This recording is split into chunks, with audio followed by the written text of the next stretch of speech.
مولاي صل وسلم دائما أبدا على حبيبك خير الخلق.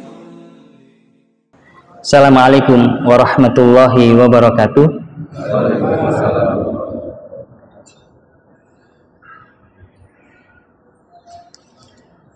Innal hamdalillah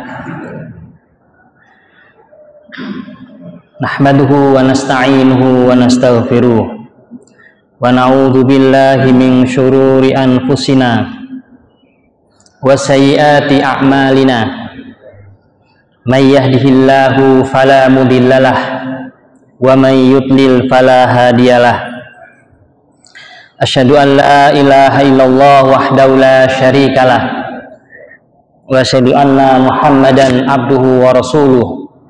Allahumma salli wa sallim ala nabiyyina Muhammad wa ala alihi wa ashabihi ajma'in. Qala Allah Ta'ala fil Qur'anil Azim, ya ayyuhalladzina amanu taqullaha haqqa tuqatih wa la tamutunna illa wa antum muslimun.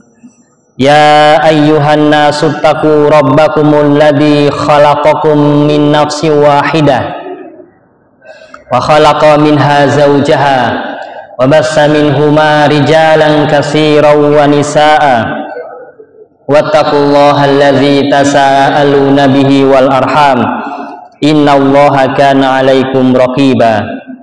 Ya ayyuhalladzina amanu taqullaha wa qulu qawlan sadida yuslih lakum a'malakum wa yaghfir lakum dunubakum wa may yuti'illaha wa rasulahu faqad faza fawzan 'azima. Ma'asyiral muslimin rahimani wa rahimakumullah. Marilah pada pagi yang berbahagia ini di awal bulan suci Ramadan, kita manfaatkan waktu dengan sebaik-baiknya untuk menguatkan pendekatan diri kita kepada Allah Subhanahu wa Ta'ala dengan banyak amalan-amalan sholih. Salah satunya adalah kita mengisi waktu dengan thalabul ilmi. Dalam hadis yang sahih disebutkan bahwasanya thalabul ilmi faridatun ala kulli muslim, bahwasanya menuntut ilmu itu adalah kewajiban bagi seorang muslim dan muslimah. Apalagi itu terkait dengan pribadi kita sebagai seorang yang menjalankan aktivitas keseharian, baik itu berkaitan dengan ibadah, berkaitan dengan akhlak, maupun berkaitan dengan muamalah. Jadi kewajiban individu itu mari kita tunaikan dengan cara mengkaji ilmu-ilmu yang Allah Subhanahu wa Ta'ala sudah terangkan dalam ayat-ayat Al-Quran dan juga hadis-hadis Nabi Shallallahu Alaihi Wasallam. Setelah sebelumnya kita sudah mengkaji, kita sudah membahas tentang riba dengan segala bentuk turunannya dan contoh-contohnya. Kemudian juga para jamaah tentang maisir atau ghoror yang juga sudah kita sampaikan beberapa pertemuan sebelumnya. Dan juga kemarin sudah kita bahas yang terakhir itu adalah menjual sesuatu yang tidak kita miliki atau yang tidak mampu kita serahkan. Itu diterangkan dalam banyak hadis yang menjelaskan tentang larangan dari sesuatu yang kita jual yang bukan milik kita. Kemudian dilanjutkan dalam kitab Al-Halal wal Haram karya Syekh Muhammad bin Shalih Al-Utsaimin, dijelaskan dalam bab selanjutnya itu adalah al-bai' alal bai', penjualan di atas penjualan.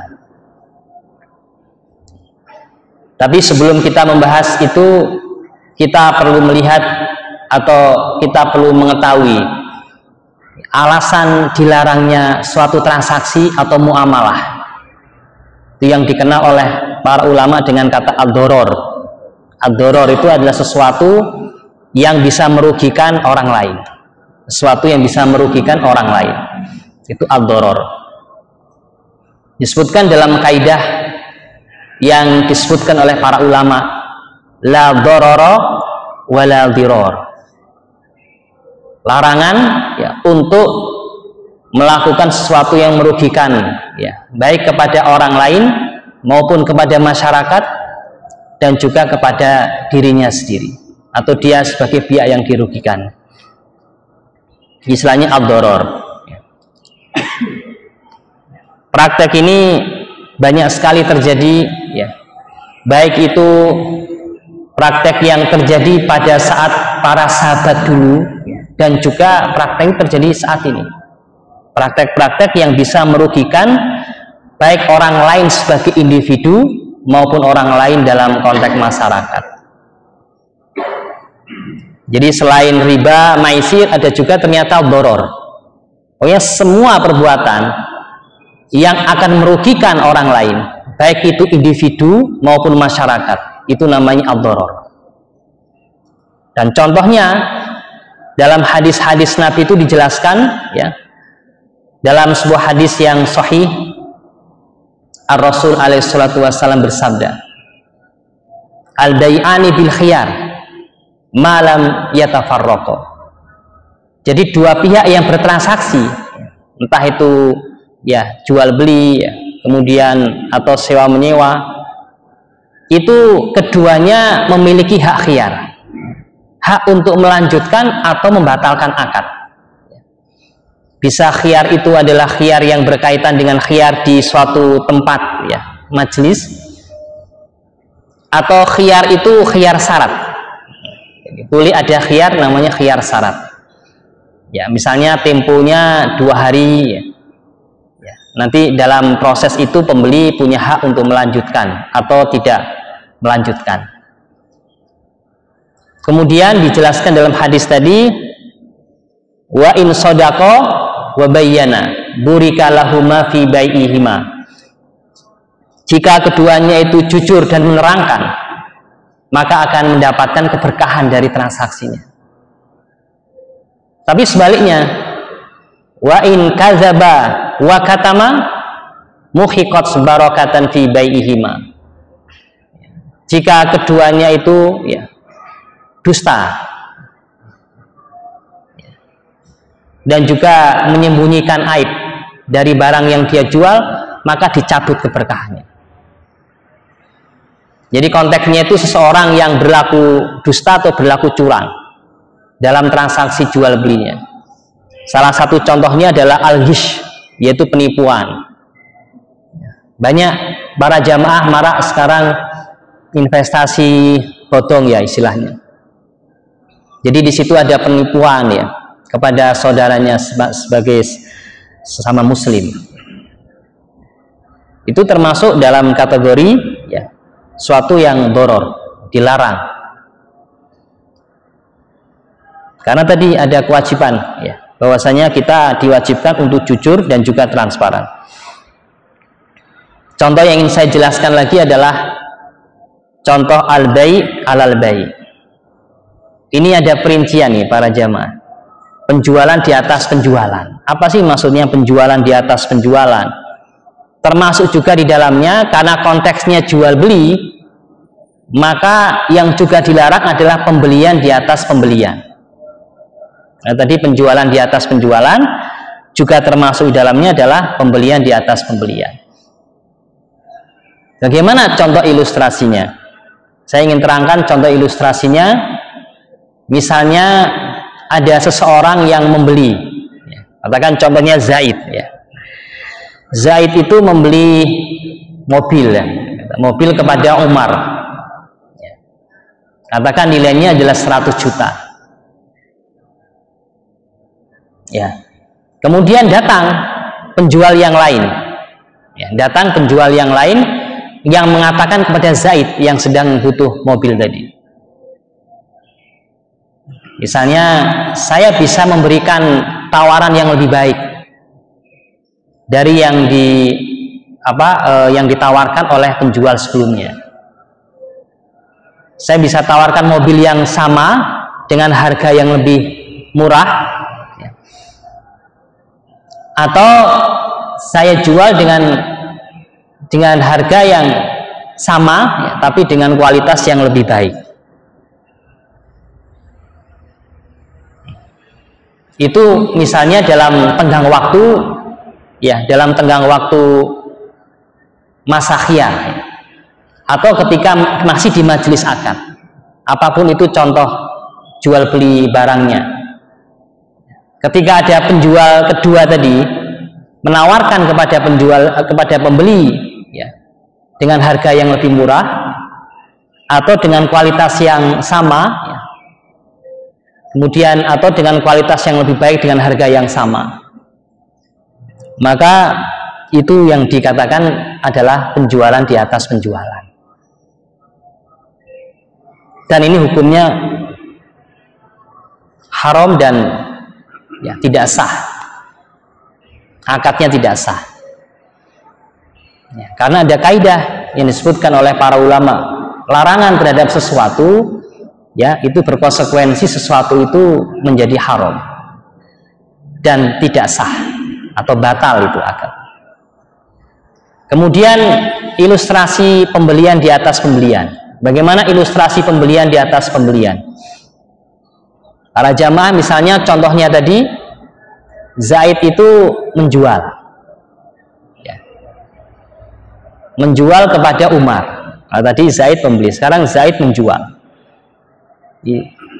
Saya jual, ya, kepada Umar misalnya dengan harga katakan sama 100 juta mobil, ya, dengan harga 100 juta. Kemudian datang, ya, pembeli yang kedua. Daripada Anda tawarkan dengan harga 100 juta, saya siap itu beli mobilnya dengan harga 110. Jadi dengan tawaran yang lebih baik kepada penjual. Itu namanya pembelian di atas pembelian. Dan kedua-duanya dijelaskan oleh Al-Hafidz Ibnu Hajar Al-Asqalani. Ini adalah dua-duanya itu diharamkan menurut kesepakatan para ulama. Ini yang dijelaskan kaidah umum bahwa sesuatu dilarang itu, ya, dalam konteks ayat tadi memang di situ disebutkan al-maisir dan khomer. Tapi ini umum, ini nggak hanya dua perbuatan itu. Dijelaskan oleh para ulama bahwasanya semua perbuatan yang bisa menimbulkan permusuhan dan juga kebencian, maka itu diharamkan. Kenapa? Yang kedua, karena bisa mendatangkan permusuhan, bisa mendatangkan kebencian, bisa memutus, ya, tali ukhuwah, dan bisa menimbulkan rasa marah, rasa murka. Itu dalil penalaran. Ada dua tadi, ya, dalil dari Al-Quran dan juga dalil dari penalaran.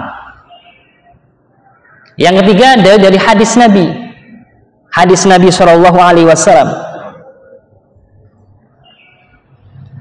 bahwasanya Rasul itu langsung menjelaskan keharaman dari jual beli di atas jual beli saudaranya. Dalam satu riwayat Rasulullah Shallallahu Alaihi Wasallam bersabda, "Wala yabi'u ba'dukum ala bai'i ba'din." Janganlah sebagian kalian itu melakukan al-bai', melakukan jual beli di atas jual beli sebagian yang lain. Kalau secara lebih spesifik dijelaskan sebagian yang lain itu adalah saudara. Ada di situ penyebutan saudara. Dalam hadis yang lain, dalam teks yang lain, la yabi'u ba'dukum ala bai'i akhi. Janganlah seorang di antara kalian menjual di atas jualan saudaranya. Itu malah lebih spesifik, ada kata-kata jualan saudaranya. Dan juga hadis yang sahih yang lain, meskipun ini hadisnya umum, bisa diterapkan untuk konteks apapun, yaitu dari riwayat Bukhari dan Muslim, Ar-Rasul alaihissalatu wassalam bersabda, la yu'minu ahadukum hatta yuhibba li akhihi ma yuhibbu li nafsihi. Tidak sempurna iman seseorang hingga kalian mencintai saudaranya seperti mencintai dirinya sendiri. Jadi ini menunjukkan bahwasanya agama Islam itu agama rahmat, agama kasih sayang, agama persaudaraan, agama kecintaan. Bersaudara, saling mencintai dan kasih sayang itu fundamentalnya. Maka transaksi apapun dalam muamalah yang bisa menimbulkan kebencian, memutus tali persaudaraan, dan juga menimbulkan permusuhan dan yang lain, maka diharamkan. Kemudian para jamaah, ada pertanyaan,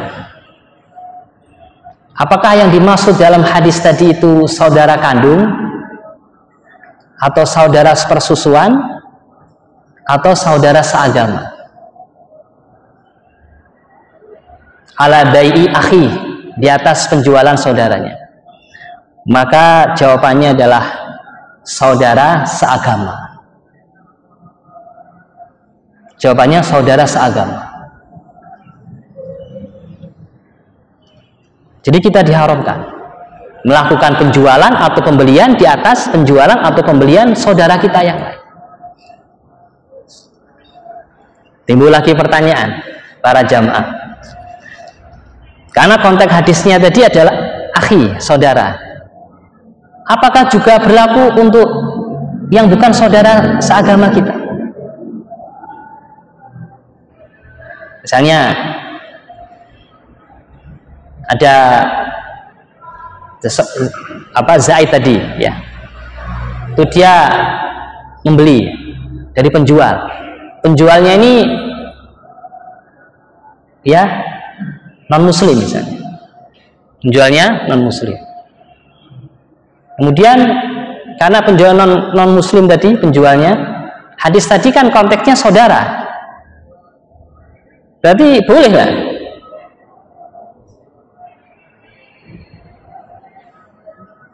Saya bisa tawarkan, saya bisa jual ini. Saya bisa jual kepada Anda dengan harga yang lebih tinggi itu daripada yang pembeli pertama. Kan dia non muslim. Apakah konteks hadisnya memang ditujukan untuk saudara seagama saja atau tidak? Maka yang sahih jawabannya adalah itu adalah mazhabnya ahli zahir. Jadi kalau ahli zahir itu melihat ya teks hadis, karena mereka mengatakan bahwasanya menurut kami itu adalah zahir suatu lafaz, maka tidak haram kalau jual beli ya atas jual beli yang non muslim tadi, baik atau pembelian yang non muslim tadi, karena yang disebutkan dalam hadis tadi adalah saudara semuslim.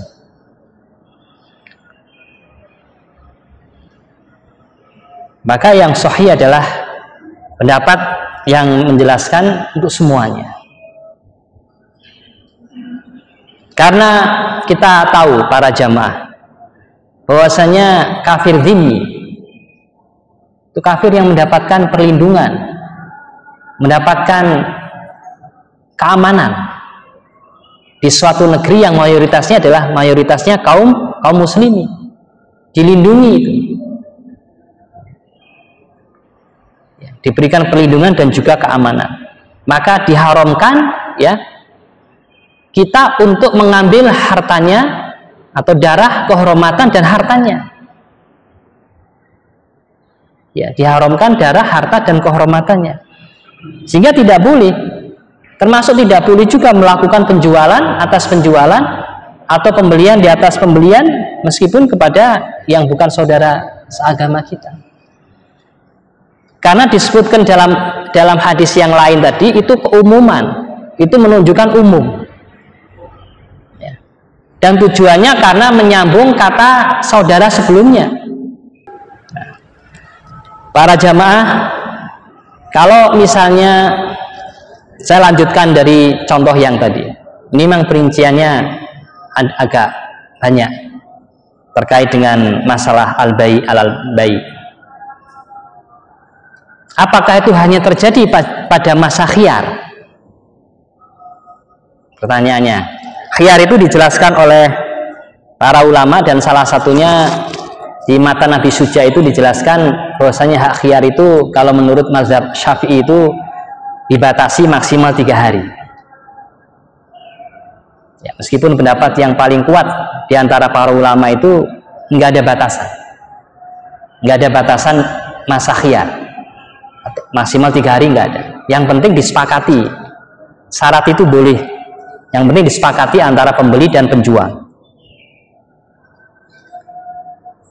Jadi kalau tadi misalnya di majelis akad, ya, di majelis akad ini ada beberapa kelompok, ya, ada beberapa orang gitu. Yang satu sedang menawarkan barang kepada pembeli, ya, sedang proses di majelis akad, kemudian datang yang lain. Baik itu datangnya kepada ingin beli barang itu atau dia ingin jual, ya, ingin jual barang itu kepada pembeli atau ingin dia beli barangnya dari penjual. Ini masih di majelis akad. Maka itu yang diharamkan. Itu jual beli semacam itu, ya, adalah jual beli yang diharamkan. Penjualan di atas penjualan. Termasuk juga di dalamnya adalah kalau ada masa khiyarnya tadi, masa khiyar 2 hari, 3 hari, kadang kan terjadi, ya. Karena kalau kita beli rumah atau beli mobil, ini saya pakai dulu, ya, selama 1 hari. Saya butuh waktu 2 hari, saya butuh waktu 3 hari untuk mengambil keputusan. Apalagi kalau produk-produk atau barang yang nilai nominalnya banyak, itu biasanya butuh waktu, nggak di majelis akad. Ya, ketika masa khiyar tadi, maka datanglah, baik itu, ya, datang kepada pembelinya, dia menawarkan, atau dia datang kepada penjualnya, ya, untuk beli barangnya. Maka di masa hak khiyar itu tidak boleh. Tidak boleh. Ini agama Islam itu sangat menjaga hak dari manusia. Hak dari individu dan juga masyarakat itu dijaga betul. Jangan sampai nanti menimbulkan permasalahan, menimbulkan kebencian. Ya, pasti dia akan benci. Oh, dia itu sudah mau beli ke saya kok, gitu. Kok ternyata ada penjual yang lain. Dia itu sudah mau jual ke saya kok, dijual kepada orang lain. Gitu loh. Itu Islam itu sangat menjaga itu. Kemudian para jamaah, bagaimana kalau sudah terjadi itu? Transaksinya itu sudah terjadi, ini akadnya sudah selesai, akad jual belinya sudah selesai, juga masa khiyar, akadnya sudah selesai, sudah nggak ada khiyar-khiyaran. Selang berapa hari gitu, 2 atau 3 hari, ya, ada orang lain yang menawarkan, ini harganya ini nggak 10.000, ini harganya saya tahu, saya bisa memberikan Anda itu harga 9.000. Datang nih orang lain, sudah selesai akadnya dengan yang sebelumnya. Bagaimana itu? Ini pun dalam permasalahan ini ada 2 pendapat di kalangan para ulama. Pendapat yang pertama itu, hal semacam ini itu boleh,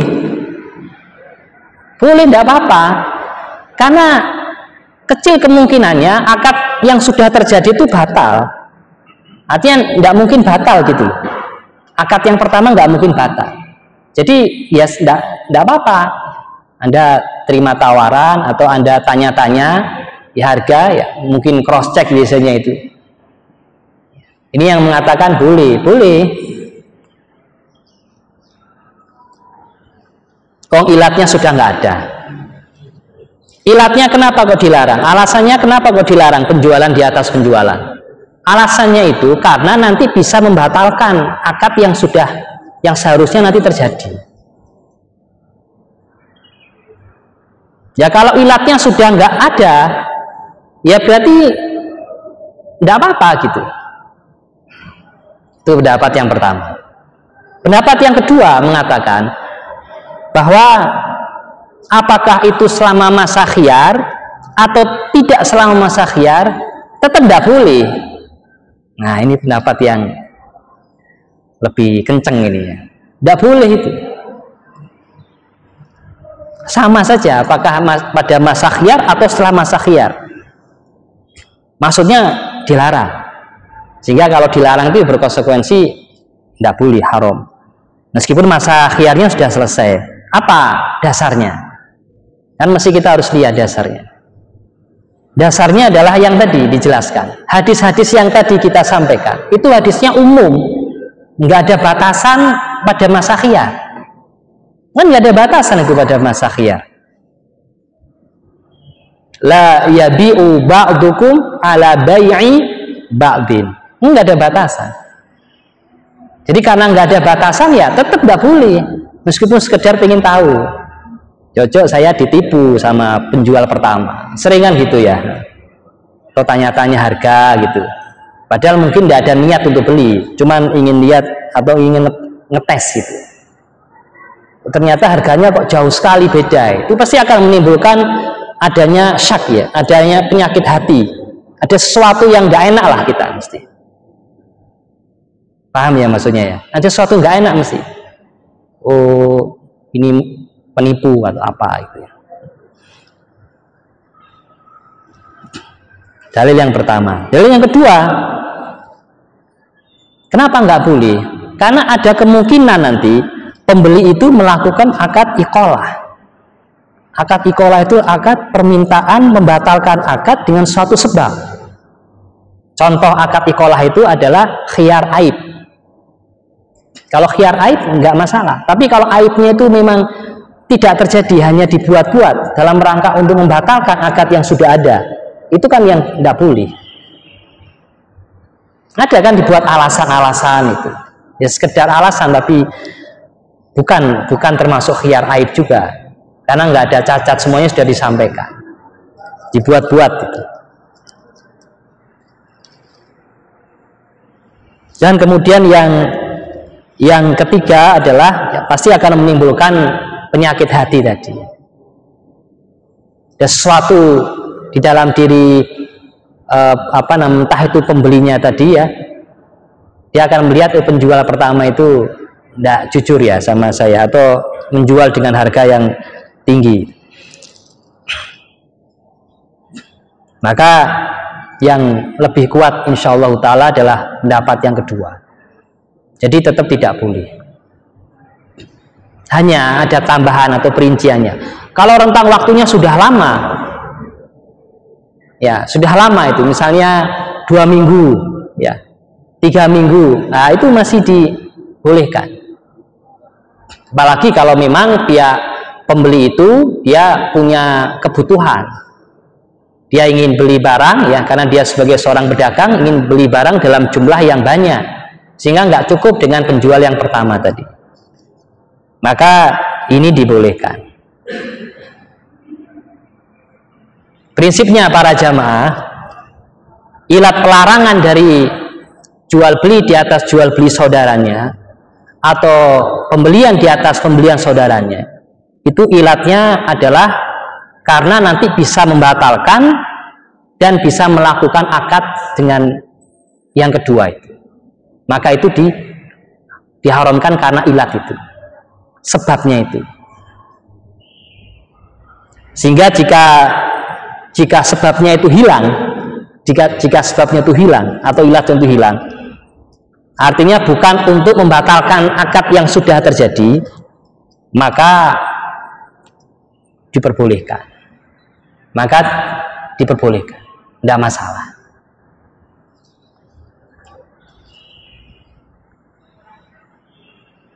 Ya, termasuk tidak hanya jual beli. Dalam konteks akad muawadhah, pertukaran, itu kan tidak hanya jual beli, termasuk juga sewa menyewa. Atau biasanya dibahasakan dengan akad ijarah. Termasuk juga akad ijarah, sewa. Ya, jadi konteksnya sama. Hukum sewa itu berkaitan dengan al-bai' al-bai' itu sama. Karena sewa itu adalah bai' al-manfaah. Karena sewa itu adalah jual beli manfaat barang. Tidak ada perpindahan kepemilikan. Tapi sama itu juga jual beli, jadi hukumnya juga haram, ya. Karena ada kaidah tadi, larangan terhadap sesuatu itu mengharuskan batalnya sesuatu itu. Sehingga dalam konteks yang kita bahas hari ini, larangan terhadap penjualan atas penjualan atau pembelian di atas pembelian itu mengharuskan pembelian dengan model seperti ini itu diharamkan dan tidak halal, batal, tidak sah. Kalau biasanya menggunakan kata sah itu lebih kuat. La yasihu, biasanya di mata Nabi Suja itu dijelaskan tidak sah, tidak sah. Ya, akad semacam ini tidak sah.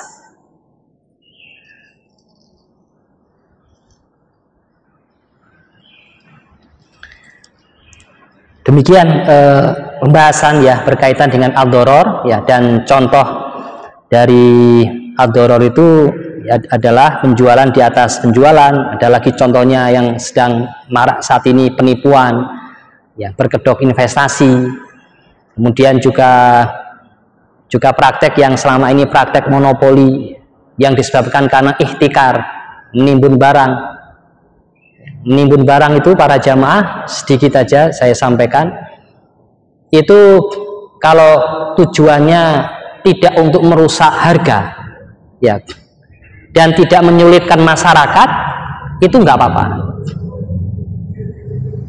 Bahkan menurut para ulama itu dijelaskan batasan atau kadarnya itu adalah kadar suatu zakat itu ya dijadikan sebagai nisab. Jadi nisab dari zakat. Contohnya kalau nisab dari zakat itu 20 dinar emas ya. Itu setara dengan 85 gram emas. Setara dengan 85 gram emas. Atau 300 sok. 300 sok itu setara dengan sekitar 600 kilo. Bahkan dulu Rasul itu pernah menyisakan kurma untuk keluarganya itu 1 tahun. Pernah, hadisnya sahih. Rasul itu menjual sebidang tanah beliau, ya, sebidang tanah kurma itu, ya, kebun kurma ya, dijual. Kemudian beliau menyisakan 1 tahun. Jadi 1 tahun para jamaah. Yang nggak ada praktek untuk merusak harga, ya, menyulitkan masyarakat. Jadi itu nisabnya zakat itu menjadi kadar batasan dibolehkannya kita untuk membeli barang. Kalau melebihi itu, ya, kalau melebihi nisab zakat tadi, itu yang harus diperhatikan, tunaikan dulu zakatnya. Jadi tunaikan dulu zakatnya. Kalau zakatnya sudah ditunaikan, berapapun yang kita beli itu sebetulnya dibolehkan kita untuk ya, untuk beli barang itu. Yang penting tidak merusak harga.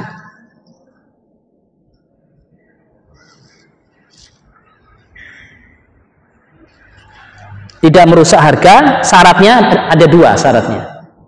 Yang pertama tidak merusak harga. Kemudian yang kedua tidak ada niat untuk mencari keuntungan dari langkahnya barang.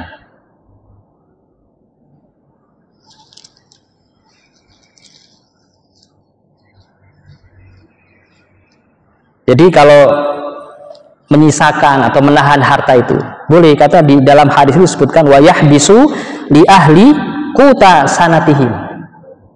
Jadi Ar-Rasul itu menyisakan atau menahan ya kurma itu untuk ukuran 1 tahun. Jadi boleh. Tapi para jamaah, jelaskan oleh Al-Imam An-Nawawi itu, hikmah diharamkannya menimbun itu agar tidak menyulitkan masyarakat. Seseorang yang memiliki makanan pokok dalam jumlah yang besar, sedangkan orang-orang berada dalam masa kesulitan dan sangat butuh makanan pokok, maka pemilik makanan itu boleh dipaksa oleh pihak berwenang ya untuk menjual. Boleh dalam kondisi memang masyarakat sangat kesulitan, meskipun tujuannya tidak untuk mencari keuntungan. Jadi beda dengan praktek yang dimana ihtikar itu nanti ya kelangkaan barang ya, karena hukum permintaan dan penawarannya itu barang langka, masyarakat banyak membutuhkan, harganya naik. Ya, siapa yang melakukan ihtikar itu ya dia layak untuk mendapatkan hukuman ya. Dan termasuk para jamaah itu termasuk dosa besar. Ihtikar itu dosa besar karena memberikan kerugian pada masyarakat banyak.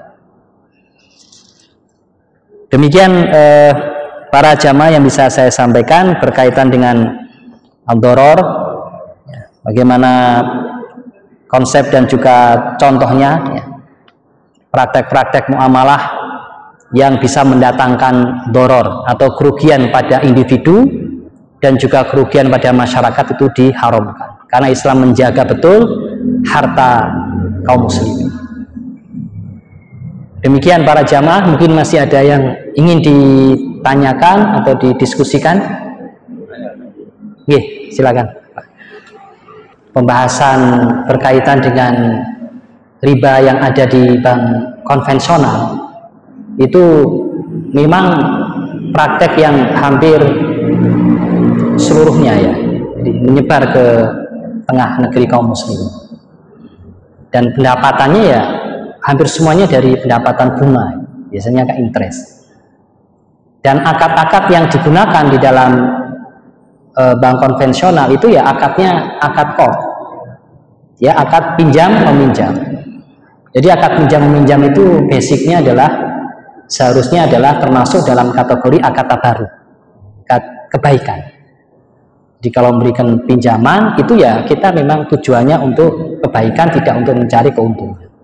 Sehingga kalau mencari keuntungan itu tambahan ya, tambahan dari pokok diharamkan. Kullu qardin ya jarra manfaatan, kullu qard, setiap akad pinjaman. Jadi akad pinjaman itu sesuatu yang baik ya, tapi kalau dirubah akad yang kebaikan tadi menjadi akad keuntungan untuk mencari untung, akad tijarah ya diharamkan, tidak boleh akad pinjaman itu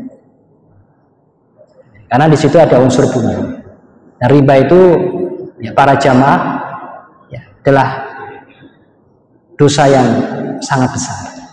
Tidak hanya bagi pemberinya, tapi juga kepada ya penerimanya.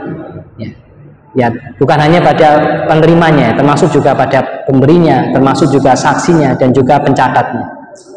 Ya, harus kita tinggalkan ya, dan kita bisa beralih kepada bank syariah. Ya, saya rasa meskipun bank syariah sendiri juga belum ini ya, apa namanya itu sempurna dalam kaitannya dengan akad-akad syariah. Tapi di situ kan ada dewan pengawas syariahnya. Di situ akad-akad yang digunakan ya tidak hanya akad qard ya, tapi juga akad jual beli, ada akad investasi, ada akad mudharabah, ada akad musyarakah, akad tijarah dan yang lain. Dan masing-masing itu ya dituangkan atau dilingkupi oleh akad. Jadi kita harus paham nanti akad-akadnya.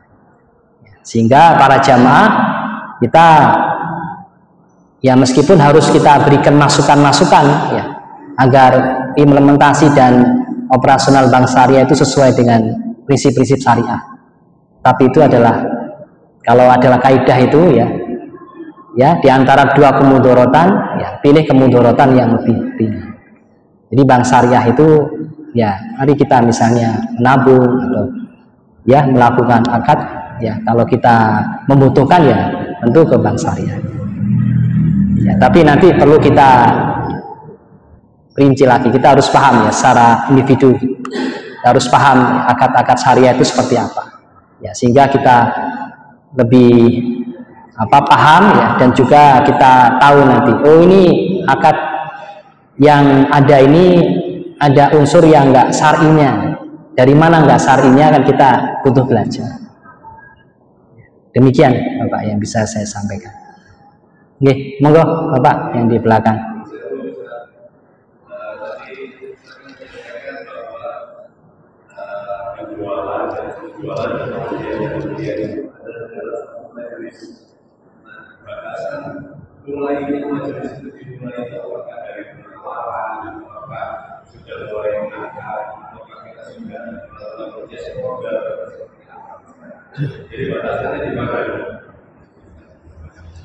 Ya, jadi kalau tadi itu kita sampaikan dalam masa khiyar. Dalam masa khiyar itu artinya dalam masa khiyar itu bisa khiyar majelis ya. Dia di dalam majelis, kita masih di dalam majelis ya. Kemudian belum meninggalkan majelis itu ya. Atau bisa juga ketika khiyar syarat. Misalnya kita sebagai pembeli, kita sampaikan syarat kepada penjual, kan boleh kita meminta syarat. Butuh waktu, saya butuh waktu 2 hari untuk mengambil keputusan beli atau tidak. Ya, pada saat 2 hari ini muncul penjual kedua, nah itu nggak boleh, karena dalam masa khiyar. Biarkan masa khiyarnya selesai, dia putuskan. Misalnya ketika sudah 2 hari, saya batalkan Pak, saya tidak jadi. Tapi bukan dengan sebab adanya tawaran dari penjual kedua, tapi sebab yang lain. Kalau misalnya dia memutuskan tidak jadi, kemudian kita jual kepada pihak pembeli, kan tidak masalah, karena dia sedang tidak berada dalam masa khiyar dengan penjual yang pertama. Karena disitulah Islam itu menjaga hak dari penjual ya, penjual pertama kalau itu berkaitan dengan penjualan di atas penjualan. Kalau berkaitan pembelian di atas pembelian ya tentu menjaga dari haknya pembeli. Ya, seperti itu, Pak. Termasuk juga dalam masa setelah hak khiyar. Tapi dalam masa hak khiyar itu tadi saya sampaikan di akhir ya, di akhir bahasan tadi, ini sudah selesai akadnya. Tapi jangka waktunya sudah cukup lama, misalnya 1 minggu, ya, 2 minggu. Ini kan sudah nggak ada ilatnya, itu sudah nggak ada lagi. Ilatnya untuk membatalkan itu maksud saya. Sebab untuk membatalkan dengan penjual pertama kan sudah nggak mungkin. Ya karena sudah akad juga. Maka hal seperti itu nggak masalah. Wa akhiru da'wana anilhamdulillahirabbil alamin. Kita akhiri dengan doa kafaratul majlis. Subhanaka Allahumma wa bihamdika asyhadu an la ilaha illa anta astaghfiruka wa atubu ilaik. Assalamualaikum warahmatullahi wabarakatuh. مولاي صل وسلم دائما